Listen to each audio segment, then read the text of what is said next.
Posterior a los ingresos totales y a los costos variables totales y calcular el margen de contribución, lo que deberíamos hacer es colocar los costos operacionales totales, ¿ya? O los costos fijos. Y los costos fijos tienen que ver con los costos que todos los meses se incurren para que el negocio opere, independiente de su nivel de producción. Entonces, por ejemplo, tienen que pagar todos los meses sueldos, cuentas de luz, cuentas de agua, arriendo, para poder operar un negocio. Y justamente en este campo se colocan todas esas fuentes de salida de dinero. Entonces, algunas cosas que a veces los emprendedores no consideran en su evaluación económica es que ellos tienen que tener un sueldo para poder subsistir. Después incluso se dan dando cuenta que a veces administran mal sus plata en etapas iniciales justamente porque muchas veces no se asignan directamente un sueldo, a veces incluso es difícil hacerlo en etapas muy tempranas, porque como los flujos son muy erráticos, uno no puede fijarse como un nivel de renta.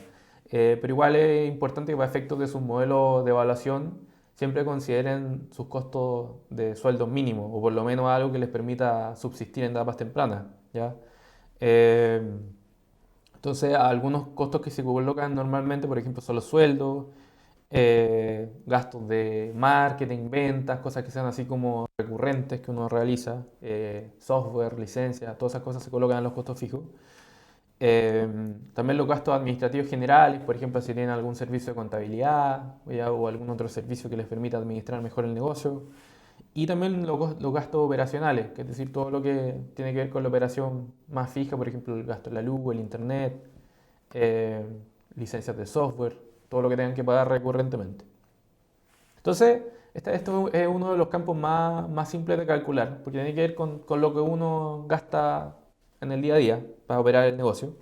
Eh, y lo interesante es que cuando tenemos los costos totales calculados, podemos restárselo al margen de contribución y nos da lo que se llama como EBITDA. Ya esto es un término que se utiliza en inglés, ya, eh, que es Earnings Before Interest, Taxes, Depreciation and Amortization, que tiene que ver todo lo que son con eh, las utilidades antes de impuestos, depreciación y todo el resto de tributos que uno tiene que pagar, ¿ya?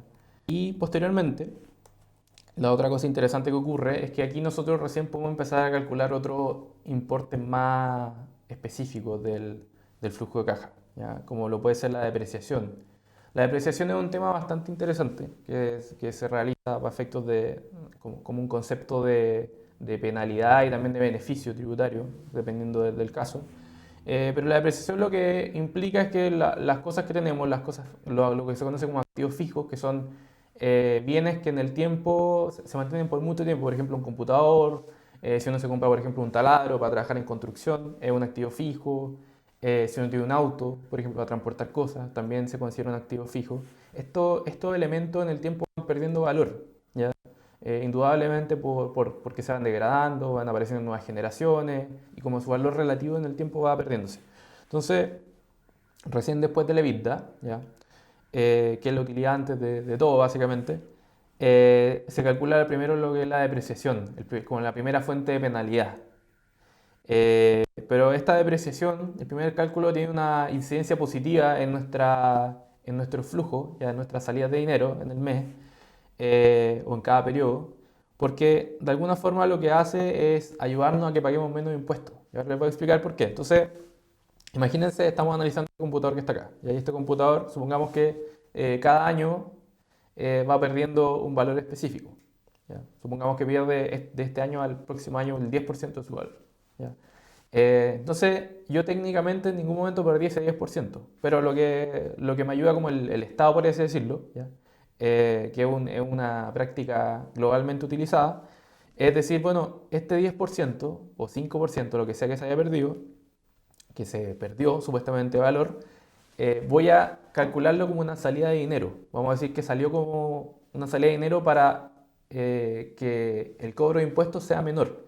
Entonces, uno cuando paga impuestos, al final del día paga impuestos si es que tuvo alguna utilidad, ¿ya? Y en la medida que más utilidades tenga, paga más impuestos. Si uno tiene pérdida, uno no paga impuestos.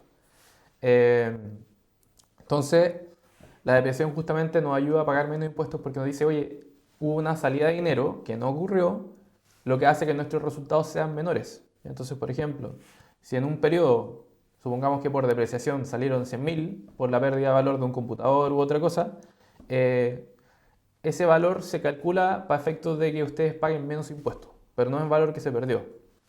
Entonces se calcula y eso incide en su pago de impuestos. Entonces, después, con ese cálculo, con la depreciación, es decir, todo lo que se perdió supuestamente del valor de su activo fijo, se calcula lo que es la utilidad antes de impuestos, lo que se conoce como EBIT, Earnings Before Interest and Taxes, ¿ya? Así como las dos como siglas que se utilizan.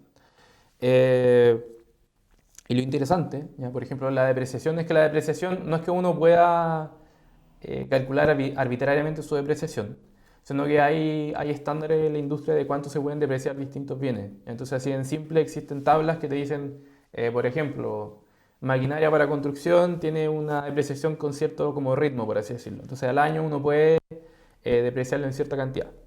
Entonces, dependiendo de los bienes, ahí hay distintos niveles de depreciación que van aplicando según el caso, ¿ya? Claramente, por ejemplo, un auto que se utilice en una industria puede que sea mucho más maltratado que otro auto. Entonces también hay como flexibilidad para poder hacer esos ajustes, así como en función de como el uso particular que se le da a algo, ¿ya?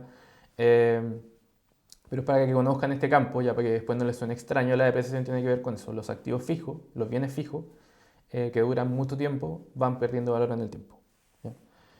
Y después, con este cálculo, nosotros podemos calcular los impuestos. Ya dependiendo del país, los impuestos van variando, dependiendo del tamaño de la empresa. ¿Ya? Para efectos del ejercicio y como lo graficamos en esta tabla, vamos a colocar que es 20% simplemente. ¿Ya? Simplemente para efectos de...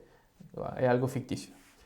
Eh, pero lo importante que tienen que ver en este estado financiero es que los impuestos solamente se calculan cuando una empresa tiene utilidades, no cuando tiene pérdida. Entonces, si se van fijando en el flujo de caja, eh, todos los periodos donde el resultado fue negativo, los impuestos fueron cero, ¿ya? Porque no se paga impuestos si uno tiene pérdida. Entonces, esto nos da, cuando uno ya calcula los impuestos, los periodos que uno tiene utilidades, esto nos da la utilidad después de impuestos. Ya. Y, hay una columna aquí en el gráfico que dice calc, que hace alusión a cálculo, y aquí se acaba de colocar cálculo, pero hace alusión al número de la fila que se está calculando. Por ejemplo, la fila de ingresos totales es la fila 1, entonces el cálculo es la fila 1. Eh, o el margen de contribución es la fila 3, que es igual a la fila 1 menos la fila 2. Entonces ahí para que sepan que ahí está igual como la ayuda fácil de cómo hacer el cálculo de cada valor que aparece en pantalla, ¿no? Y después, como le había mencionado, existe este concepto de la contrapartida, que lo que nos dice es la depreciación, ya este dinero que nosotros dijimos que salía porque los bienes van perdiendo valor en el tiempo, nunca se perdió, la verdad, ya nunca salió, ustedes nunca desembolsaron dinero. Entonces, se hace una contrapartida para decir, bueno, este valor simplemente lo calculamos como algo que se pierde para efectos de pagar menos impuestos, pero después se devuelve porque es valor que nunca salió. Entonces, por eso se le llama la contrapartida. Entonces, se van a dar cuenta que arriba hay una salida de 100.000 por depreciación, pero después hay una entrada de 100.000 por depreciación. Entonces, eso es más o menos cómo se utiliza ese elemento de la depreciación. Es bien interesante, ya una herramienta que se utiliza bastante, en especial en rubros donde se utiliza bastante activos fijos que se han depreciado, por ejemplo en la construcción.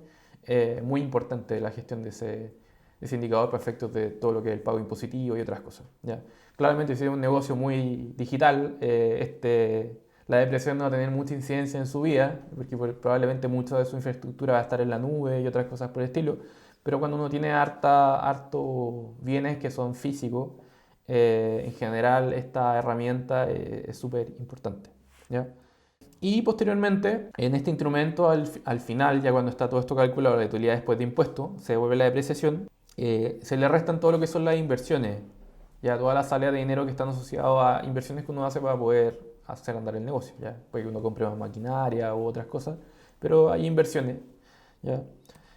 Y cuando uno ya le resta esto, da lo que se conoce como el flujo de caja, ya que es decir, es efectivamente lo que salió o lo que entró en un periodo específico al negocio, ¿ya? Es súper importante, es la realidad líquida. Entonces, lo que nos dice esto es, por ejemplo, si nos da menos 3 millones, el flujo de caja nos dice, este mes salieron 3 millones de pesos, de lo que sea que estén calculando, del negocio. ¿Ya?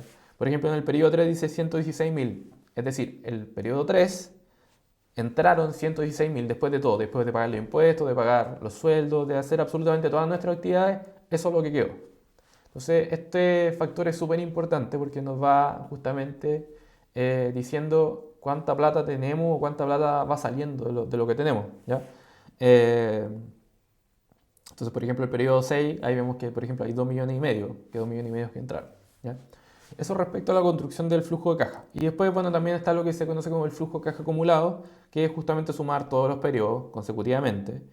Eh, entonces, por ejemplo, el periodo 1, o sea, el periodo 0 tenemos menos 3 millones de dinero que sale. Después del periodo 1, menos 3 millones más. O sea, le restamos 455.000. Entonces, si le sumamos a los 3 millones que salieron, aún menos otros 450.000 más que salieron, de eso nos da 3.485.000. Y así sucesivamente.